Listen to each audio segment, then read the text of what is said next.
Ito ang balita ngayon, viral ngayon sa mundo ng social media. Ang di umano'y balitang walang lihim ang hindi mabubunyag. Ito ang naging komento ng marami sa ating mga kababayan matapos tila inilaglag ng fake rallies ang di umano'y panunuhol sa kanila ng isang vlogger para siraan si Pastor Apollo Kibuloy. Kaya Senator Risa Hontiveros tila muli na namang nabigo. Ito'y ayon sa ating mga kababayan.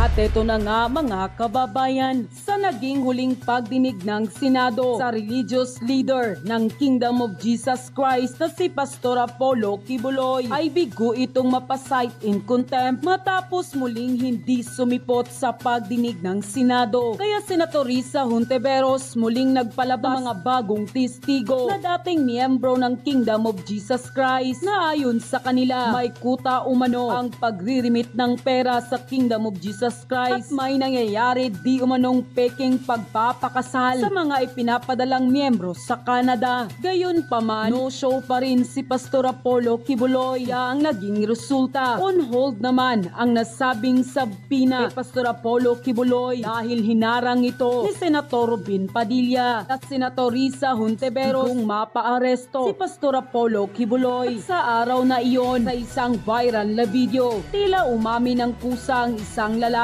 na nooy sila ay hinakot ng founder ng Kingdom of Jesus Christ at sinabi na sila ay binayaran para sumali sa rally ni Pastor Apollo Kibuloy. Ngunit di nagtagal, isang bagong revelasyon ang sinabi nito na tila inilaglag nito kung sino ang pasimuno ng fake rallies at ayon sa kanya, ito ay isang vlogger na kalbo at inilahad pa nito na pinangakuan sila upang magpanggap at magdrama na sila ay binayaran lang di umano sa rally ni Pastor Apollo Kibuloy para mapaniwala ang mga tao na sila ay bayad. At ang nakakagulat pa ay kulang pa di umano ang binayad sa kanila dahil imbis na 2,000, 100 piso lang di umano ang naibigay sa kanila. At kinumpirma pa nito nang makita niya ang larawan ng sikat na vlogger na si Nino Barsaga. Di umano'y nagbayad at nagutos sa kanila at sinabi rin ito na tinuro lang sa kanila ang sasabihin sa video para sirain si Pastor Apollo Kibuloy kapalit ng 100 piso. Nang lumabas nga ang balitang ito, hindi naman mapigilan ng mga taga-suporta ni Pastor Apollo Kibuloy at ng ilan sa ating mga kababayan ang magbigay ng kanilang hinaing at komento sa mundo ng social media. At ayon pa sa kanila, Nino Barsaga, bistado ka na. Baka kampon ka rin ni Senator Risa. Nako, basta pera ang pinag-uusapan, nawawala na ang dignidad ng isang tao. Yan ang tawag na karma. Sinira ninyo ang mga taong walang kasalanan sa inyo nang dahil sa pera. Senator Risa, lagi na lang bigo, puros na lang hearing. Wala namang resulta. Halatang personal na interest ang ginagawa nyo sa Senado at hindi kapakanan ng taong bayan. Ayan, booking na tuloy. Baka magkasabwat si Hontiveros at Barsaga. Unahin nyo muna ang PhilHealth issue. Hindi nyo na maluloko ang taong bayan dahil kung matalino ka, mas matalino na ang mamayang Pilipino. Walang baho ang hindi lumalabas. Ayan, nabulgar tuloy. Bakit kasi kulang ang binayad? Sana naman sa susunod lakihan nyo na para hindi kumanta. At akala ko ba ang Senado ang gumagawa ng batas para sa lahat? Bakit ngayon naging teleserye na? Humahatol na rin ang mga di umano'y nagkasala. Ano na ba ang function ng Department of Justice? May tamang function pa ba ang ahensya ng gobyerno? Unquote. Another episode ng ating vlogs, Badong Aratelis po.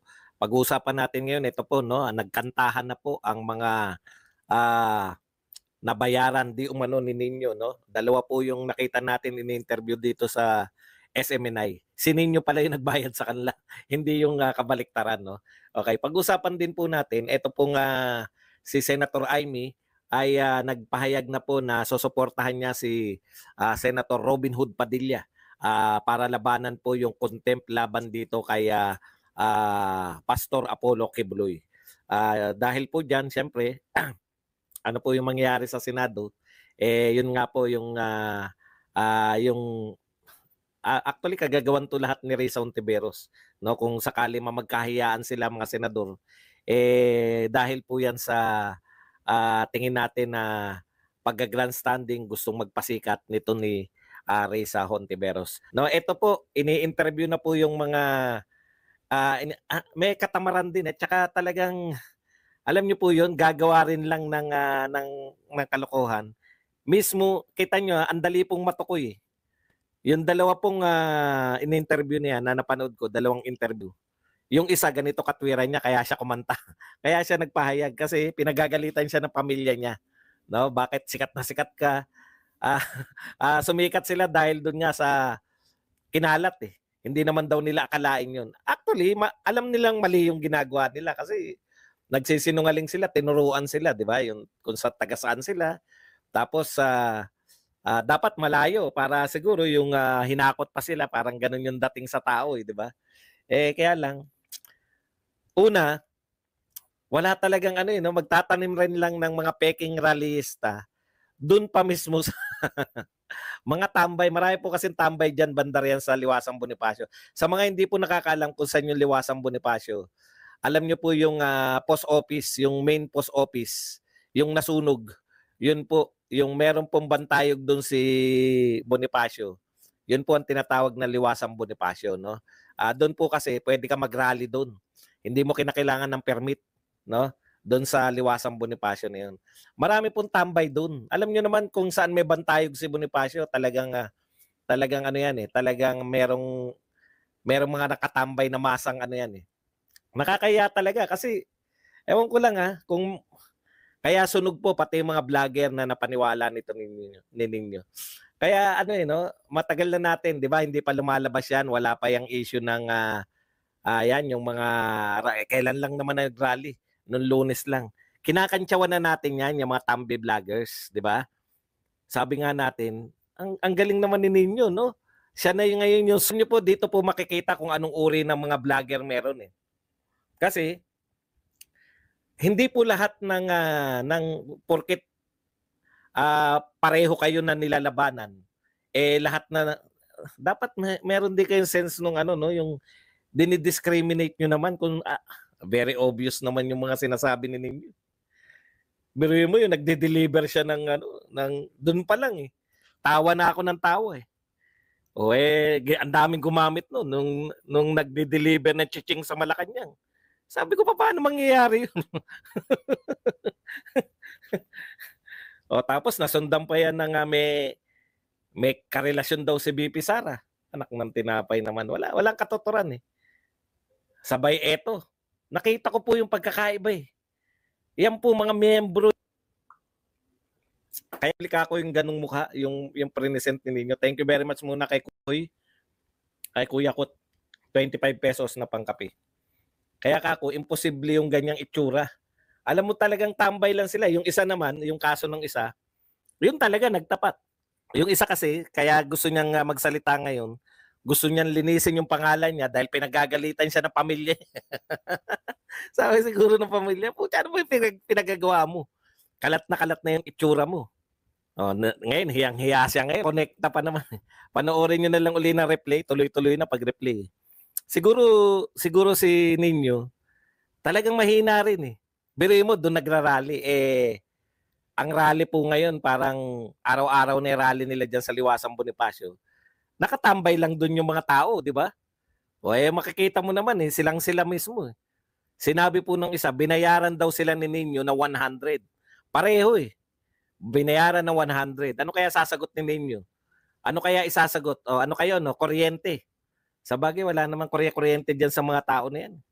Sa mga vlogger na tambalos-los at BBM, wala naman silang pakialam. Ang importante sa kanila, masiraan nila yung mga Duterte. Wala namang basehan yung... tignan nyo to. May dalawang sikat na vlogger ng BBM, pinakalat nila yung kay BP Sara na ghost student. Ano kayo ngayon? Asa na yung ghost student nyo? Hindi nyo rin masustain, no? Kasi wala naman eh. Yan yung problema sa inyo. Makakita kayo ng... Pasalamat nga kayo, yung mga Duterte, hindi mahilig Alam po ninyo, pasalamat po kayo. Ako po yung mga organize nyo ng sa inyo lang po yan Baka sabihin nyo ako, kasama ko dyan. Yung kayo bilang mga gusto nyong atin lang ako riyan pero hindi po aking organize yan. Baka sabihin nyo akin po yan Wag na lang wag na lang natin tuloy yan, wag na lang muna. Mga boss, yung mga ayoko na niyan, nakakadala po eh. Mamaya may mangyari na naman diyan, ako na naman nasisi niyan. Tama na lang po. Manood na lang po kayo para wag na po yung meet and greet. Maggawa na lang kayo ng GC niyo, ganoon na lang po. Ayoko na ng ganyan. Nakakadala po yung mga ganyan. Wag na po, wag na po. Hindi ko naman po kayo mga personal na kilala. Wag na lang, magkaka-issue pa yan. Ha? Ayoko na dyan, dala na ako sa kita-kita na yan. Mag-meet na lang kayo, mag-friends na lang po kayo, wag na po yan ganyan. Ayoko na, kayo na lang ba? Hindi ako attend dyan, ayoko na yan. Hindi ko pa kayo nakikita, hindi ko pa kayo kilala, wag na lang. Kasi sakit lang ng ulo yan, mga meet and greet na yan. Ayoko na po yan, kayo na lang. Makikipag-meet and greet na lang po ako sa mga rally. Okay? Wag na po yung ano. Pasensya na po kung sino man yung ano, ayoko na yan. Nag-afterthought ako, wag na po yan. Wag na po kayo mag-organize niyan. Binabanata ko daw siya, hindi ko nga siya kilala eh. Okay. Yung pong nagsasabi ng mga meet and greet, wala po akong yan ha. Ayoko po niyan, ayoko na po niyan. Kalimutan nyo na po yan.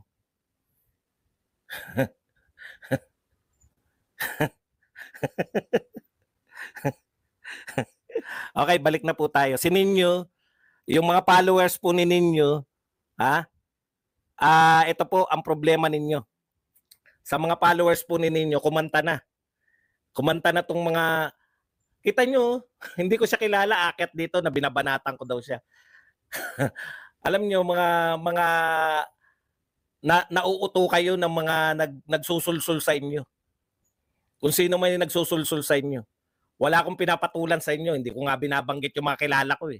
Yung mga kilala kong bumabanat sa akin, hindi ko binabanggit dahil ayaw kong pasikatin. No? Hindi po lahat na naninira. Naninira nga sa akin, ayaw kong mabanggit eh. Dahil sisikat pa sila eh. Kaya wag po kayo rito pumunta rito sabihin nyo na sinisiraan ko kayo. I-double check nyo muna. Hindi ko po kayo kilala. Huwag kayong ay mga vlogger. Bumanat lang kayo, vlogger kayo eh. Hindi ko naman kilala, biglang papasok dito na binabanatan ko daw. Yung mga bumabanat nga sa akin eh. Hindi ko binabanatan dahil ayaw kong sumikat, kayo pa. O, balik na po tayo rito. Ang sabi naman po ng isa, 10 silang kinuha, tigwa 100. Para magsinungaling sila na sila po ay ay pupunta sa anong tawag doon? Kunwari taga ibang lugar. Eh ang problema ni Ninyo, ang kinuha niya hindi man lang yung humakot ng hindi na makikita ng mga taga SMNI. Mga tambay lang po ng Liwasang Bonifacio. No? Ayan po, wag po, hindi ko po binabaliktad. Nariyan po, manood lang po kayo. Hanapin nyo lang po yung SMNI. Ini-interview po sila. Okay. Ini-interview po sila sa SMNI. Asan na ba yung mga ano rito? Huwag mong baliktarin. Okay na. Hindi ko binabaliktad si Ninyo. Binaliktad ko ba? Wala akong balak makipagsagutan sa inyo. Okay. Maganda rin yun. May mga tayo, nagpapakitang gilas sila lahat. Alam nyo, yung mga bumabana sa inyo, yun yung hamunin nyo. Hindi kayo sisikat dito. Hindi ko kayo bibigyan ng puwang para magsisikat. Si Ninyo dahil sikat yun. Kaya natin binabanatan. Naintindihan nyo? Dapat may level muna kayo ng kasikatan bago ko kayo banatan. Okay? Okay, balik po tayo rito. Kung uto-uto kayo sa nagsasabi na bumabanat ako kung kanino, okay? Yan. Ngayon, Ninyo bilang source ng kanilang mga vlog. Tanong ko sa inyo, ako kasi nasunog na ako eh. Basta sinabi na ng sikat na vlogger na Pro Duterte, kinukot ko lang eh, di ba? Pero ngayon, nadala na rin ako kasi nakailang sunog yun eh.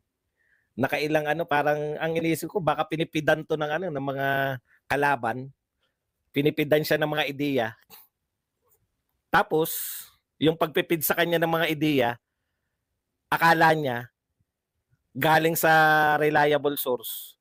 O pati ko nasunog noon, pero nagsasabi ko, 'di ba? Nakailang sunog ako. Kaya ang ine-expect ko dito kay mga gumagamit kaninyo, hihintayin namin na kayo umamin, na kayo'y nasunog.